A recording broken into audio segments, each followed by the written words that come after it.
Yibane, we will build it. Olam chesed Yibane. We will build this world from love. Yibane, we will build it. Shana Tova, and welcome to today's Elul Soul Brew Yamim Hanoraim edition. Created voices from around the world, bringing you on a process through introspection and inspiration, leading up through the high holidays. I'm Rabbi Bluth, host and producer of the Soul Brews with the Beth Tzedek Center for Spiritual Well-Being. I hope everyone had a strong, beautiful, powerful, and enriching Rosh Hashanah, however you celebrated this year. Today, bringing us into the Yamim Hanoraim, transitioning us from Rosh Hashanah in our process up to Yom Kippur, we've got one of Beth Tzedek's rabbis, Rabbi Robyn Fryer Bodzin. Rabbi Fryer Bodzin, we're delighted to have you to hear what you can teach us in this time, in these days of awe. Some guidance for how we transition from Rosh Hashanah to Yom Kippur, how we really sink into this time and allow it to be its most transformative spiritual experience that it can be. So we'll begin with the morning question. Leading up now to Yom Kippur, during these days of awe, Rabbi Fryer Bodzin, what is your soul brewing? I grew up on Free to Be, You and Me, and this song has been on my mind for months. It's all right to cry. Crying gets the sad out of you. It's all right to cry. It might make you feel better. Raindrops from your eyes, washing all the mad out of you. Raindrops from your eyes. It's gonna make you feel better. It's all right to feel things, though the feelings may be strange. Feelings are such real things, and they changed and change and change. Leading up to the high holidays, I have been thinking a lot about tears and crying. My name is Robyn Fryer Bodzin, and I am blessed and privileged to be a rabbi here at Beth Tzedek, and my soul is just overflowing with thoughts about crying. And I've been thinking about tears because in March and April and May, I cried a lot. And it weighed heavily on my soul. And sometimes it led to a physical pain, and it affected my overall well-being. And there were moments when I couldn't function. And sometimes it was just so overwhelming. And I still cry, but not as much as before. Sometimes I cried because I was just so sad for other people. Sometimes I cried because I was sad for myself. And I cried for parents who are stuck at home trying to work and dealing with small children. And I cried when the playgrounds closed. And I cried for the people who could not sit Shiva, or for the people who left cemeteries only to arrive at empty homes. And I cried when the border closed. And I cried when people who live alone spent months not being able to see or touch another person in real life. And I cried silent tears when I needed to be strong, when we sat down for a Zoom Seder. I cried when people I knew were infected with the virus. And I cried when people I didn't know died from the virus. And I cried so many times when I read the Siddur, our prayer book. I cried when I realized that as a community, we didn't come together to hear public reading of the entire book of Vayikra. And I cried after the first time I led Shabbat services by looking into a microphone and a camera. And I cried one day after driving home from my parents' house, the house that I grew up in, a house that I still cannot enter.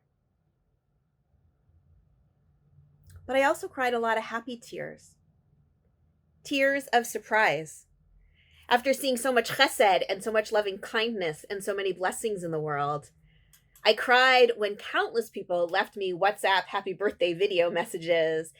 And I cried when I realized my daughter could completely participate in the Seder, even when everything she learned was through distance learning.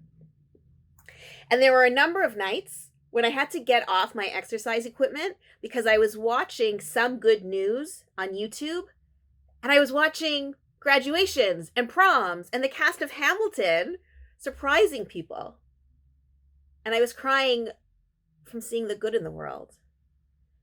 But I was crying a lot. And so I took some time to look at classical sources that had to do with crying. And as it turns out, in the Torah, Esav and Jacob cry in relationship to each other. Jacob cries when he hears his son Joseph has died. Joseph cries all the time. It's his signature move.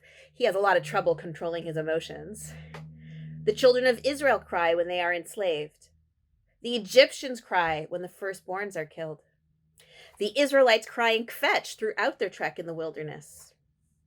In the prophetic literature, King Saul is a crier, King David is a crier, Isaiah cries, Jeremiah cries, Hosea, Micha, Zechariah, they all cry. Job cries, his frenemies cry, and the psalmist, well, he cries all the time.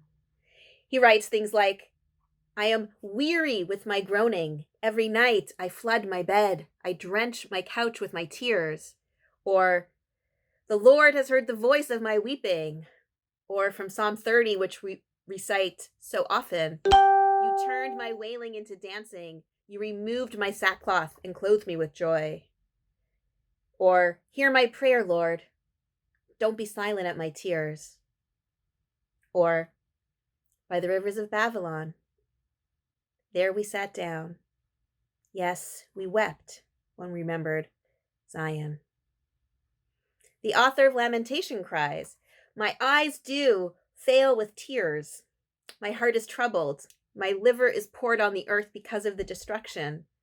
My eyes run down with streams of water for the destruction of the daughter of my people. Throughout the Bible, some cry for good, and some cry for really being overwhelmed and sad and hurt and depressed. And some cry because deep inside their soul and inside their heart, there is so much emotion from what is going on that they can't control themselves, that it comes out of their soul in the shape of tears. The best example from that is from the book of Ezra, way in the back of the Bible. We read there in chapter 3. When the builders had laid the foundations of the temple of the Lord, the Beit HaMikdash, the temple, the Kohanim, the priests, stood in all of their clothes with their trumpets, and the Levi'im, the Levites, they sang songs, and they had loud cymbals, and they were stationed to give praise to God, just as King David had said. And they sang songs, and they said, God is good. His steadfast love for Israel is eternal. And then we read, V'rabim mehakohanim v'halevi'im v'roshei ha'avot haskenim asher ra'u et bayit harishon b'yasodo ze ha'bayit beinechem bochim b'kol gadol. Many of the priests and the Levites and the chiefs of the clans, those old men, Zkenim, who had seen the first house, the first temple, they wept loudly at the sight of the founding of this house. At that moment, there was so much emotion, all they could do was cry. Yes, they missed their first temple, but now there was something new. But the text that has helped me the most manage my tears comes from the Talmud.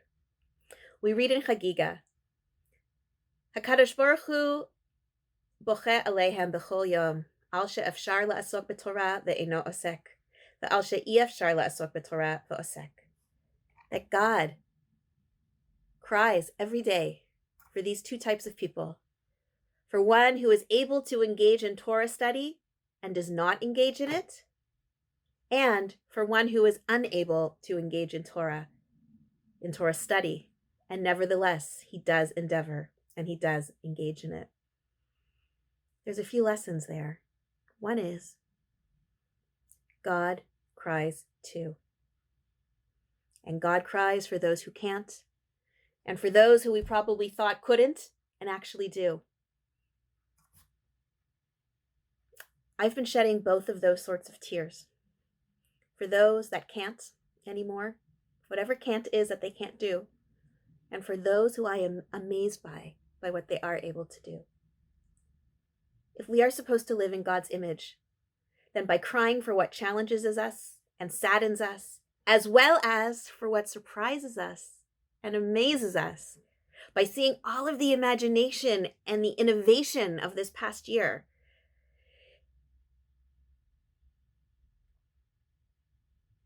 then we're doing something. Then we're living in God's image. If the weight of your tears are balancing more towards the sad than towards the good and the chesed, I encourage you to watch the 8 episodes of Some Good News on YouTube. It's all right to cry.